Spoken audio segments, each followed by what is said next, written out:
भगवान बुद्ध के द्वारा कही गई यह कहानी आपके जीवन की एक बहुत बड़ी गलती को खत्म कर देगी। एक बार भगवान बुद्ध अपने शिष्यों के साथ बैठे उन्हें कुछ समझा रहे थे।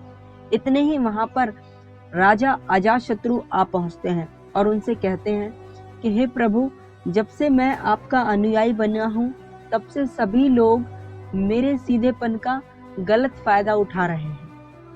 आपका अनुयायी बनने से पूर्व सभी लोग मुझसे बहुत डरते थे क्योंकि मैं बहुत क्रूर था और किसी को भी मृत्यु दंड देने में क्षण भी ना लगाता था। परंतु आपका अनुयायी बनने के बाद अब मेरा मन इन कामों को करने के लिए तैयार नहीं होता है और मैं सभी लोगों को प्रेम देना चाहता हूँ, परंतु कुछ लोग इस चीज का गलत उपयोग कर रहे हैं और इससे मेरी प्रजा को खतरा है और मेरे शासन में दिक्कतें आ रही हैं। आप बताएं कि अब मैं क्या करूं? बुद्ध कहते हैं, एक बार एक भिक्षु एक गांव से गुजर रहा था। उस गांव में एक बहुत बड़ा पीपल का वृक्ष था।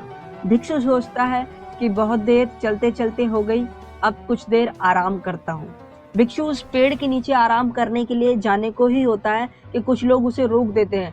ठहरो भाई, वहां मत जाओ, वहां एक बहुत जहरीला सांप रहता है जिसने बहुत सारे लोगों को डस लिया है और वो बहुत सारे लोगों की हत्या अपने सर लिए घूमता है और वो इतना खतरनाक है तो जो भी उसके सामने आता है वो उसे जीवित नहीं छोड़ता है।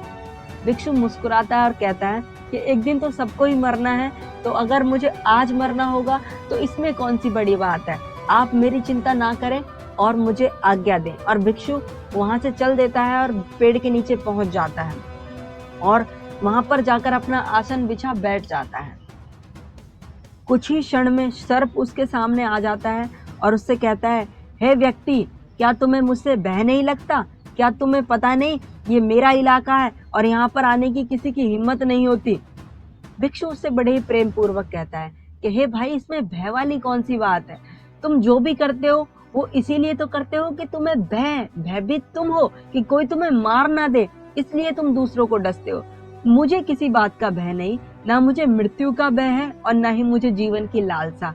कोई मुझे नुकसान पहुंचा ही नहीं सकता, तो मैं तुमसे क्यों भयभीत हूँ? सर्प को बहुत गहरा आघात पहुंचता है। उसने आज तक ऐसे व्यक्ति देखे जो उसे मारने की कोशिश करते थे। उसने आज तक ऐसे व्यक्ति देखे जो उससे डर कर भागते थे, पर आज तक उसने ऐसा व्यक्ति नहीं देखा था जो उसे देखकर बिल्कुल भयभीत ही ना हो। ऐसा व्यक्ति आज तक उसने नहीं देखा।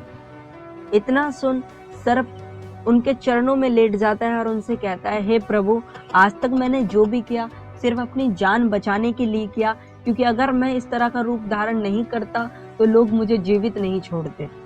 भिक्षु कहता है, तुम बिल्कुल सही कह रहे हो, परंतु अगर तुम इस मोह से, अपने जीवन के इस मोह से मुक्त होना चाहते हो तो शांत हो जाओ, प्रेम से भर जाओ और जानो कि जीवन एक दिन खत्म हो ही जाएगा। उसके लिए बुरे कृत्य करने की कोई आवश्यकता नहीं है। इतना कहकर भिक्षु वहां से चल देते हैं और वो सर्प अपने भीतर इन बातों को रख लेता है और तय करता है, प्रण करता है कि आज से वो कोई भी गलत कृत्य नहीं करेगा। सर्प सभी बुरे कृत्यों को छोड़ देता है, पर इसका उल्टा उस पर प्रभाव पड़ता है कि जो लोग पहले उसको देखकर डरकर भागते थे, अब उसके सीधेपन का गलत उपयोग करने लगे हैं। अब सब लोग उसे छेड़ते हैं, उसको खरोच मारते हैं, उसे चोटें पहुंचाते हैं। सर्प बहुत दुखी रहने लगा और बहुत ही ज्यादा चोटों से ग्रस्त रहने लगा। उसके शरीर पर बहुत सारे निशान बन गए, खरोचे बन गए, क्योंकि अब वो लोगों को कोई भी नुकसान नहीं पहुंचाता था और सभी लोगों से प्रेम करने की कोशिश करता था। परंतु लोगों का उससे जो भय था वो ही उसे सुरक्षित रख रहा था, क्योंकि अब कोई भय नहीं है, इसलिए लोग उससे डरते नहीं हैं। कुछ दिन बाद वही भिक्षु दोबारा से उस वृक्ष के नीचे से निकलता है और वहां पर बैठता है और उस सर्प को देखता है, तो बड़ा आश्चर्यचकित होता है कि पहले इस सर्प की क्या स्थिति थी और अब इस सर्प की क्या स्थिति होगी, और वह चिंतित भी होता है। सर्प उससे कहता है, हे प्रभु, जब से आपने मुझसे कहा कि मैं शांत हो जाऊं और प्रेम को अपनाऊं, तब से लोगों ने मेरे साथ गलत व्यवहार करना शुरू कर दिया, जिससे मुझे जीवन जीने में कठिनाई हो रही है। आप बताएं मुझे क्या करना चाहिए। भिक्षु कहता है कि हे मित्र, मैंने तुमसे ये नहीं कहा था कि तुम अपने स्वभाव को ही बदल दो। क्रूरता तुम्हारा स्वभाव है। अगर तुम क्रूर नहीं रहोगे तो लोग तुम्हें खत्म कर देंगे। पर इसका अर्थ ये नहीं कि तुम भीतर से अपना इंटेंशन, अपना जो उद्देश्य उसे गलत रखो।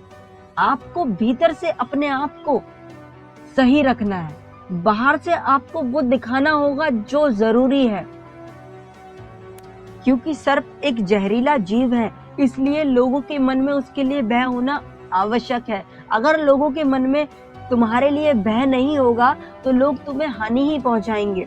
परंतु तुम्हें भीतर से अपने आप को सही रखना चाहिए कि तुम्हें किसी को नुकसान नहीं पहुंचाना है, केवल अपना भय बनाए रखना है। तो हे अजात शत्रु, तुम इस कहानी से क्या समझे? इसका अर्थ यही है कि तुम अपना स्वभाव मत बदलो, अपने आप को भीतर से बदलो। अगर तुम अपने आप को प्रेम पूर्ण पाओगे, अपने आप को अंदर से अपने उद्देश्य को अच्छा पाओगे, तो तुम्हें उससे खुशी मिलेगी। और जब तुम्हें खुशी मिलेगी तो तुम लोगों को खुशी दे सकोगे। तो यहाँ पर इस बात की तनिक भी जरूरत नहीं है कि तुम बाहर से लोगों को क्या दिखाते हो। जरूरत सिर्फ इस बात की है कि तुम भीतर से अपना क्या उद्देश्य रखते हो, क्या इंटेंशन रखते हो। तो इस कहानी के थ्रू मैं आप सब लोगों को भी यही समझाना चाहता हूँ कि भगवान बुद्ध ने ये बड़ी ही प्यारी सी कहानी कही है। और ये हम करते हैं ये गलती कि या तो हम किसी काम को बहुत ज्यादा एक्सट्रीम लेवल पर करते हैं, या तो उसे बहुत ज्यादा कठोर बना लेते हैं, या करते ही नहीं है। तो अगर आप लोगों को भी इस तरह की कोई आदत है कि आप अपने किसी काम को बहुत ज्यादा कठोर बनाकर करते हैं, तो मैं आपसे निवेदन करता हूं कि उसे पहले सरल बनाइए, उसे इस योग्य बनाइए कि आप कर